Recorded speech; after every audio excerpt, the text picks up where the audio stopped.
Hello guys, आप लोग कैसे हैं।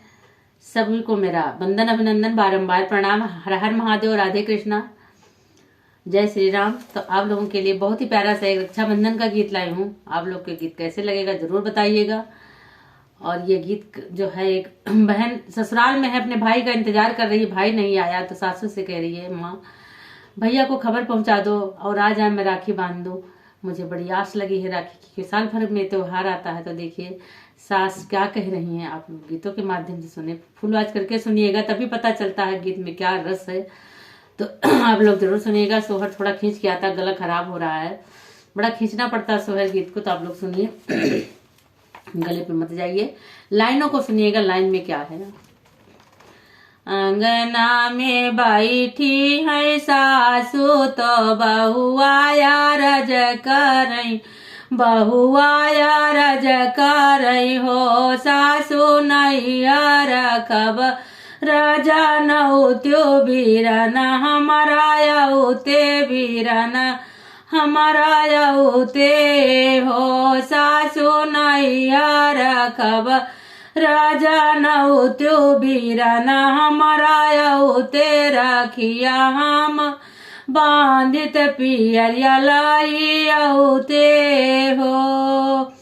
अंगना में बैठी है सासू तो बहुवरिया रज करई, बहुवरिया रज करई हो। सासू नहीं हर खबर जानऊ त्यो बीरन, हमारा यऊ ते तो रखिया हम बांधित, रखिया हम बांधित पियरिया लायऊ तेनी हो।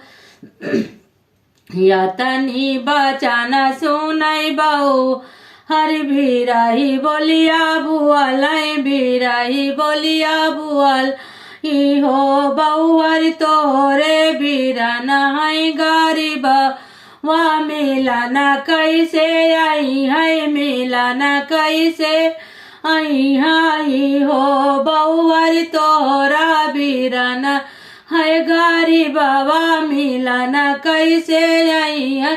पियरिया कैसे लाई है, पियरिया कैसे लाई हाई हो। यतनी बचन सुनई सासू तो बिरही बोली बोलई, बिरही बोलिया बोलई हो। बहुअर तोरा बीरन है गरीबवा, पियरिया कैसे लाई है, मिलन कैसे आई है, मिलन कैसे आई हाई हो। यतनी बचन सुनई बहुहर तो नयना ललित भये, नयना ललित भये हो। बहनी अखिया से गिरई लागे असुआ, चरवा से पुआ छैया, चरवा से पुआ छई हो। बहनी अखिया से गिरे लाया सुइया, तो चरवा से पुआ छैया, चरवा से पुआ छई हो। यतनी बचन सुनी बहुहर तो नयना ललित भये, नयना ललित भये हो। बहनी अखिया से गिरई लाया सुई, या तो या चरा से पुआ छई, तो या चरा से पुआ छई हो।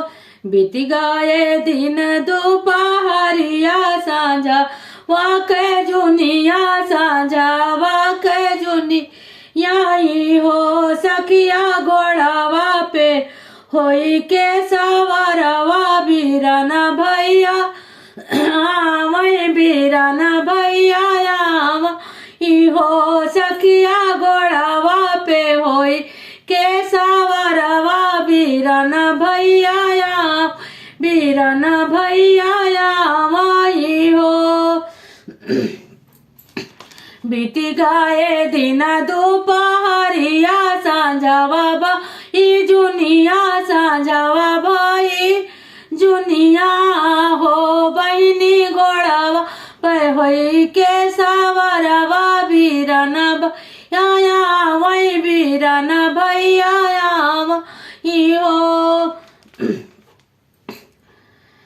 सुनी ले त्यो सासू बढ़ाए तिद झपटी के नियावई झपटी के नियावई हो। सासू दई दे त्यो गुड़ से मिठाइया बीराना हमारा आमई बीराना पनिया पी है बीराना पनिया पी हई हो। सासू दई दे तू गुड़ से मिठाइया बीराना हमारा आमई बीराना पनिया पी है बीराना पनिया पी हई हो। गला खराब हो गया। नहीं बाटे गुड़ से मिठाइया तो पानी जीनी दिहू तो पानी नहीं पीहा हो। बउअर बाटे तोर भैया गरीबवा बीराना कुछ ना लाए बीराना कुछ ना लाए हो। बउअर बाटे गरीब तोरा बीरान तो कुछ नहीं लाए तो कुछ नहीं लाए हो। नहीं बाटे गुड़ से मिठाइया तो जीना दियो पनिया तो जीना दियो पनिया ही हो।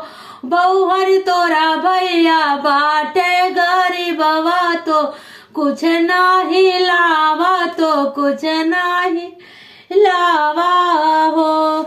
यतनी बचन सुनई भैया तो मनवा दुखित भाई मनवा दुखित भाई हो। भैया खोली दिए भरल बकसवा सामान खूब ला देखन वाले दिया खाई देखन वाले दिया खाई हो। गला भैया बिल्कुल बेकार हो गया क्या। खुश भैली सासू से ननदी तो खुश भैली गोतिनी तो खुश भैली गोतिनी हो।